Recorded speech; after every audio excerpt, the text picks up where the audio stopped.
We are building our dream 24 by 35 A-frame cabin on our 8-acre property deep in the boreal forest. Last time you saw us finally complete building and lifting all our A-frame trusses. With our structure in place, it's now time to get started with sheeting our building to prepare for the winter months ahead.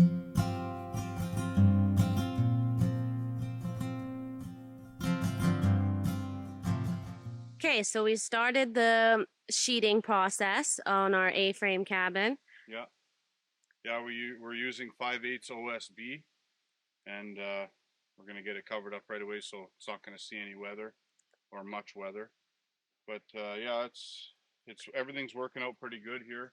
We got two 8-foot sheets on here from the end, like from two full sheets, and we're lining up right on the middle of our framing, which is exactly what we were trying to do. We used a plumb bob to first determine that we were exactly where we needed to be before we even started nailing sheeting on, because as soon as you start putting a bunch of nails in this stuff, it basically locks the building together. So we used,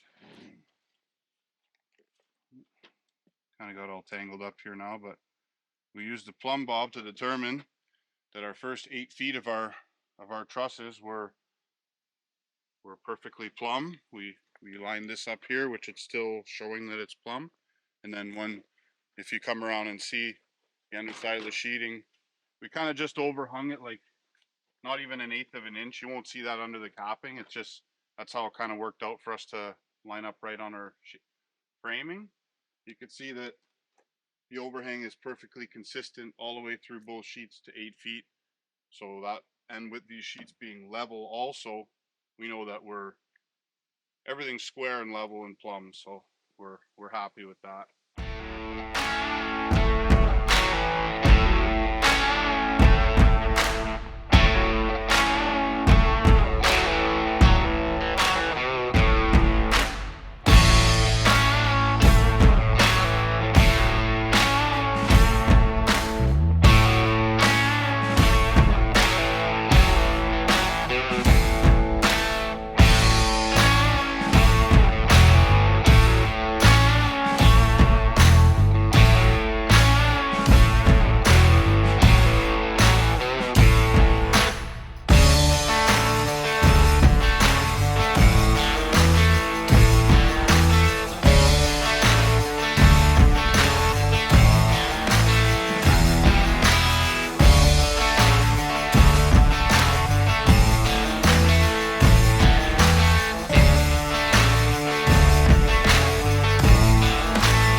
I'm just making sure our 8-foot lengths of sheeting are lining up perfectly on these studs, and I know our end walls are good and plumb, so I'm just pushing and pulling all the rafters as we go along to make everything line up perfectly on the 16-inch centers.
That went. Yeah.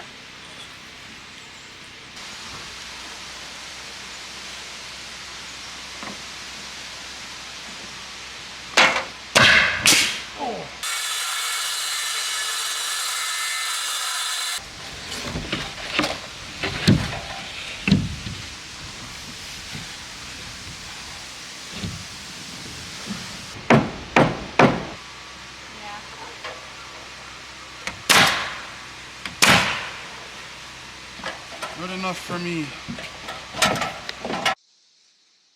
We're putting on our synthetic roof underlayment. It seems like pretty good material. It's the first time I'm ever using it personally, but it seems to be all anyone uses now for under most asphalt and metal. So that's what we're going with. It's like it's almost woven together like a Fabricating tarp, or like just like a basic tarp, but it's got this breathable layer on the outside, which I think it's definitely a lot better alternative than what they used to use, which is like tar paper. So, and much easier to put on. It's very light. See?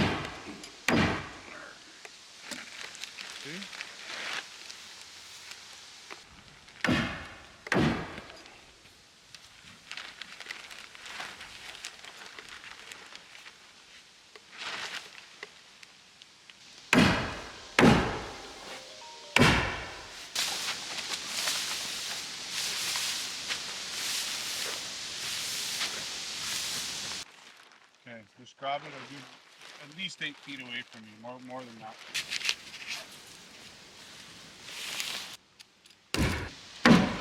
Again. Okay, today I'm continuing on sheeting our roof here, and now that we're getting past the 8-foot mark, it's already becoming a lot more difficult and more up and down on the ladders and all that. So I'm gonna get the 3rd row up today, so we'll be up to 12 feet, and then I'm gonna hopefully be able to pick up the flat bar steel that I need tomorrow to build 3 roof jacks at the proper pitch for this slope of this roof.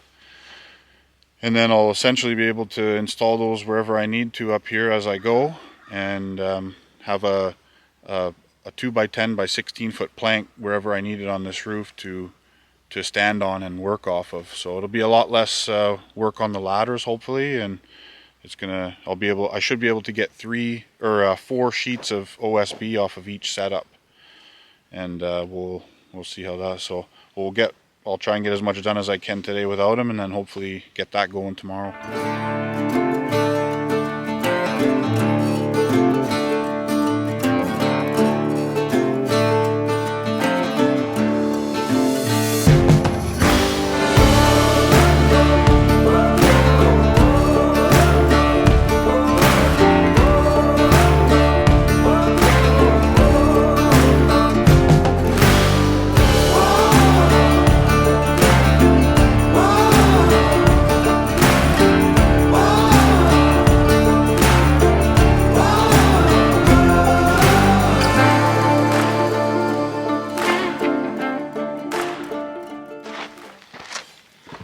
Okay, I got the roof jacks all fabbed up.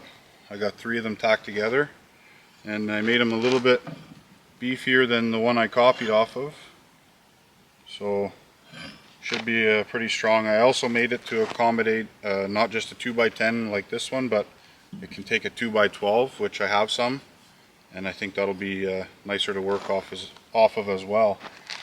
So I gotta finish welding them in and run some solid beads on them, and then we'll test them out and see how they work.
I got all our roof jack brackets now, so we can set up almost all the way across the entire length of the house.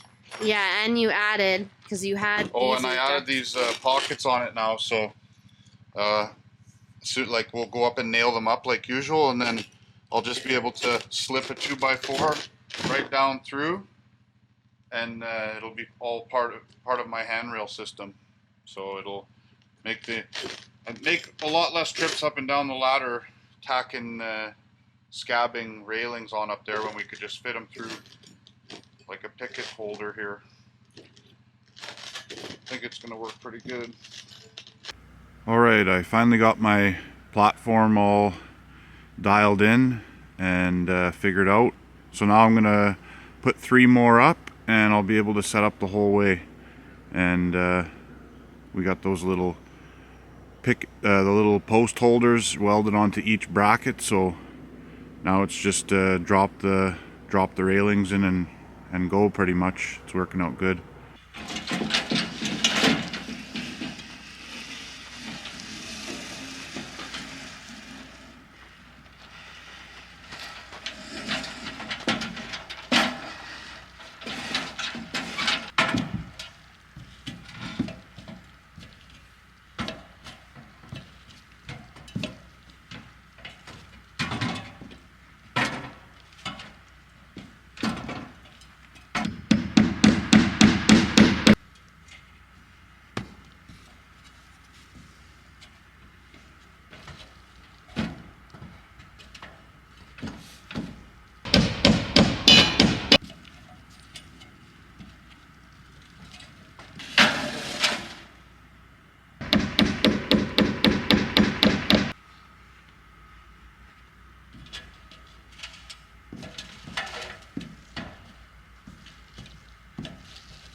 So we have our staging all set up now so that we can finish to the top on this one side, and it's working out pretty good with the roof jacks that I made at the right pit for the right pitch, and being able to hold a 2x12 plank. It's a pretty good work platform to work off of, and now with the picket holders right integrated into each roof jack welded on there. Now I just got to drop my 2x4 pickets down in there for my railing, so it's pretty simple and it's easy to set up, and it's working really well. So now we're gonna continue on sheeting.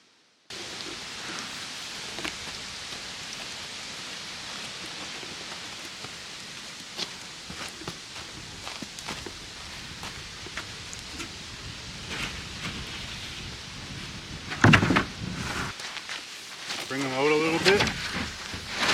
Out. And then like this. Hold on.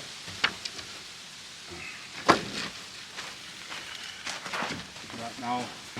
That's always about halfway on the sheet, okay? Don't go there. Go like between these first two, maybe, okay? And tighten roughly in the middle. Boom, done.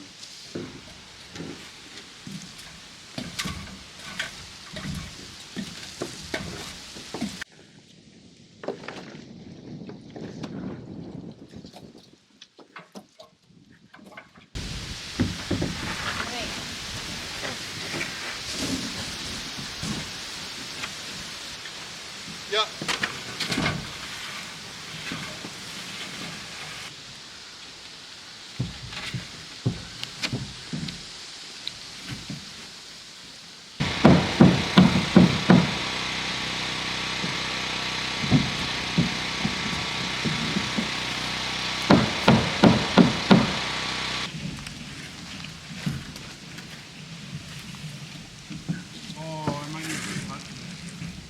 Really? Yeah, that looks pretty.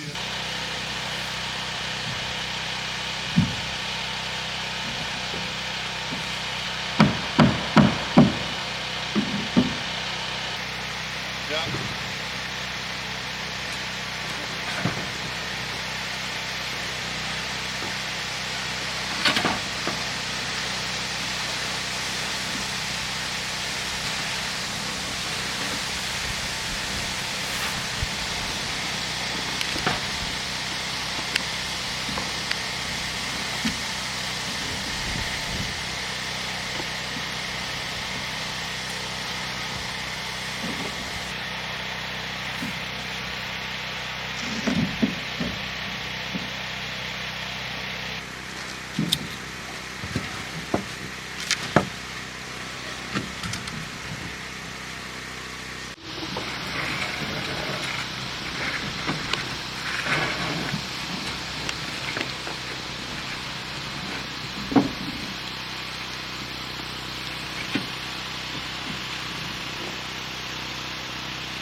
The wetness it's gonna get at the top so we get it sealed, eh?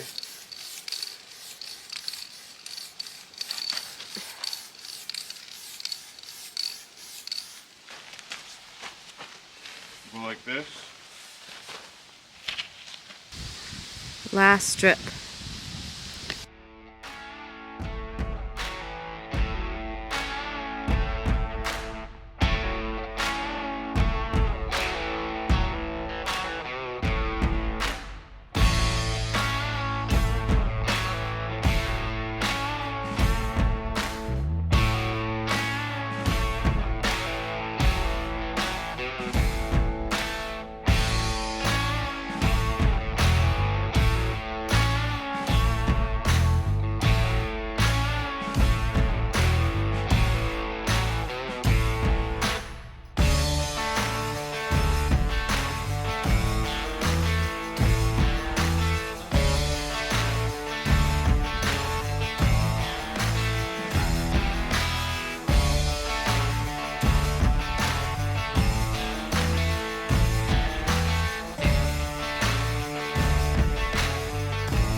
As this chapter ends, a new one begins. A chapter that is filled with a lot of uncertainty as we head into the next part of our build, installing a metal roof, something we have never done before. See you next week for another big milestone in our journey. Thanks for watching.